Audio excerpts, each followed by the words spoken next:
New numbers from the Census Bureau show the U.S. population is older than it's ever been, with the nation's median age now over 38. William Brangham explains how an older America could pose significant challenges for the economy, workforce, and social programs in the years to come. Jeff, between 2021 and 2022, nearly every state in the U.S. saw its population's median age go up. In about a third of states, more than half of the population is older than 40. Maine had the highest median age of 44.8 years, and Utah is our youngest state, with a median age of 31.9 years. As the share of older Americans continues to rise, the need for benefits and assistance from Medicare and Social Security will grow. And at the same time, an aging workforce could cause worker shortages in the years to come. Joining us to discuss the implications of this shift is Philip Pump. He is a national columnist for The Washington Post and author of The Aftermath, The Last Days of the Baby Boom and the Future of Power in America. Also joining us is Wendy Edelberg. She's the director of the Hamilton Project at Brookings. She's a former chief economist for the Congressional Budget Office. Thank you both so much for being here. Wendy, to you first. Jeff mentioned that the median age in the country is 38. Back in 1980, it was 30. What is the main reason why this trend line is ticking upwards? Well, we have two main effects. One is that we have improvements in mortality rates. We are living to older and older ages, and that is only good news. But we also, like many countries across the globe, have declining fertility rates. So we're getting hit on both sides. And Wendy, do you know why we're having fewer kids in general? This seems to be a trend that goes along with countries as they get richer. And it isn't in and of itself a worrying development. I mean, it is absolutely true that we are on track for slower labor force growth, about half the pace of growth than in previous decades, recent decades. But we are also a country that is greatly valued by immigrants. There are immigrants from all over the world who desperately want to come to the United States. So we have a very simple way of boosting our population growth if that becomes a priority for us. Philip, you mentioned both in your book and in your column in the Washington Post that this is not just all Americans getting older, it's principally white Americans getting older. Can you explain both that demographic reality and the implications of that?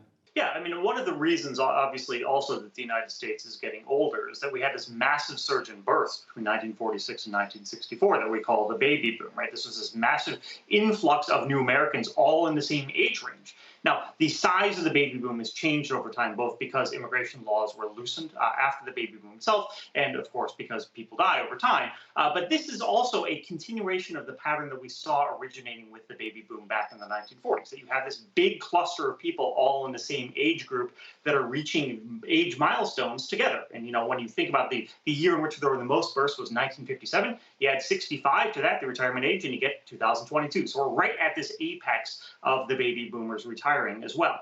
The baby boom was also a very heavily white generation. Immigration was restricted by law about a century ago and not lifted until after the baby boom was over. And that led to a very, very white population. And so what we see when we actually look at the population today is that older Americans are disproportionately white relative to younger Americans. The youngest Americans are about half non-white. They're about, how about half of them are Black or Hispanic or Asian. Older Americans, that's simply not the case. And so then that, of course, overlaps with a lot of the political and cultural trends that we're seeing in the country. Wendy, as you were touching before, a lot of potential implications here. One of them, most obviously, it seems that programs like Medicare and Social Security require a larger pool at the bottom to feed a relatively smaller pool at the top. What does that mean for us policy-wise if we are seeing this aging population? Payroll taxes as a share of the whole economy have been roughly flat for decades and are on track to remain flat over the next decades. But at the same time, our spending on Social Security, ignoring the fact that I'm sure we'll get into in a second, that the trust funds will get exhausted in about the next decade. Social Security benefits are projected to increase by 50% relative to its share in previous decades, and Medicare healthcare spending on the elderly is projected to double. So The challenge here is that largely because of our aging population, but also because of increases in healthcare costs, we have very significant increases in benefits on the horizon, but we haven't planned for those with increases in taxes.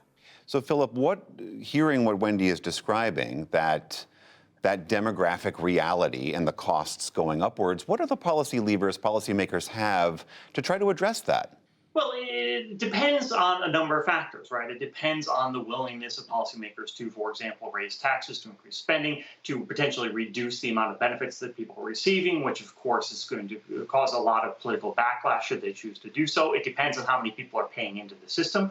As was mentioned, if we bring in a bunch of immigrants, we have seen this strain on the number of people who are being hired. When I first started researching my book back in 2021, one of the people with whom I spoke said, look, we're going to be gasping for jobs, for people to fill these jobs here in short order, and that came true. Again, we've seen this pattern over the course of the baby boom from the very beginning. When the baby boom first emerged, we had to build a bunch of schools. We had to figure out how we're going to do that. Luckily, we were able to accommodate it. But one of the changes we're seeing now is the baby boom, for really the first time in its existence, is having to compete for power and resources with another comparably sized generation, the millennials. And so now we see that there is actually additional political tension for the baby boom generation at this moment when they have reached a stage that was very much foreseeable, but is causing a lot of strain on the country and the economy. And Wendy, the tensions that Philip is describing are not easily remedied. I mean, addressing Medicare and Social Security are third rails of American politics. Immigration is right behind that. What do you see as the most likely things that policymakers will do to try to address this? Because of the way that we've organized the Social Security program and the Medicare program as trust funds, these will become very politically salient over the next several years. So because we are spending out more in Social Security benefits and in Medicare benefits, particularly hospital insurance benefits, because we're spending out more than we're taking in taxes, the trust fund for Social Security is projected to essentially run out of money by 2031, and the Medicare Hospital Insurance Trust Fund soon thereafter. So what that will mean is that under current law, if there are no changes, then the Social Security benefits, for example, will be constrained by how many taxes or how big the tax revenues are that are coming in. And we only take in about 75% in taxes for the benefits that go out. So without any change in law, you're talking about an across-the-board cut in Social Security benefits of 25%. Talk about third rails. That will never happen.